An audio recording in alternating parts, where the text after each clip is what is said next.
ఢిల్లీ ముఖ్యమంత్రిగా రేఖా గుప్తా పేరు దాదాపు ఖరారైనట్లు తెలుస్తుంది. బీజేపీ అధిష్టానం ఆమె వైపు మొగ్గు చూపుతున్నట్లు జాతీయ మీడియాలో కథనాలు వెలువడుతున్నాయి. మంగళవారం అధికారికంగా రేఖా గుప్తా పేరును బీజేపీ పెద్దలు ప్రకటించనున్నట్లు వార్తలు వినిపిస్తున్నాయి. రేఖా గుప్తా షాలిమార్ బాగ్ నియోజకవర్గం నుంచి బీజేపీ అభ్యర్థిగా గెలిచారు. గతంలో జాతీయ కార్యదర్శిగా పనిచేశారు. అలాగే బీజేవైఎం ఢిల్లీ యూనిట్ కార్యదర్శిగా ఉండటంతో పాటు కౌన్సిలర్గా బాధ్యతలు నిర్వర్తించారు.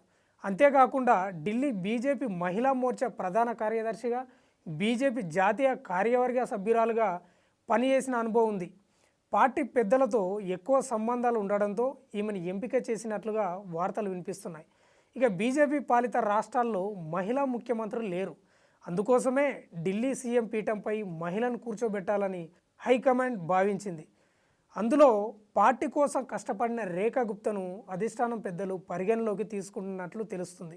అలాగే మధ్యప్రదేశ్, రాజస్థాన్లో తొలిసారి ఎమ్మెల్యేగా గెలిచిన వాళ్ళకే ముఖ్యమంత్రి పదవిని కట్టబెట్టింది.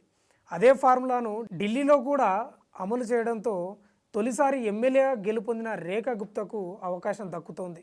ఇక ఈ నెల 20న రామ్లీలా మైదానంలో అత్యంత గ్రాండ్గా ప్రమాణ స్వీకారం ఏర్పాట్లు చేయాలని బీజేపీ భావిస్తుంది. ఇక ఈ ప్రమాణ స్వీకారానికి 50 మంది సినీ తారలను, పారిశ్రామికవేత్తలను, దౌత్యవేత్తలకు ఆహ్వానాలు పంపాలని భావిస్తోంది. ఢిల్లీ అగ్రనేతలతో పాటు కేంద్ర మంత్రులు, మిత్రపక్షాలు హాజరు కానున్నాయి. 20 రాష్ట్రాల ముఖ్యమంత్రులు ఈ ప్రోగ్రాంకి హాజరు కానున్నారు. మర్చిపోలేని విధంగా ఏర్పాట్లు చేస్తున్నట్లు బీజేపీ వర్గాలు పేర్కొంటున్నాయి.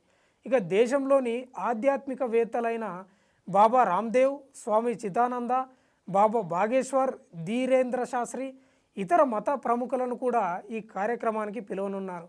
ఈ వేదికపై సంగీత కార్యక్రమాన్ని కూడా ఏర్పాటు చేస్తున్నారు. కైలాష్ ఖేర్ ఆధ్వర్యంలో సంగీత ప్రదర్శన భారీ స్థాయిలో జరగనున్నట్లు సమాచారం.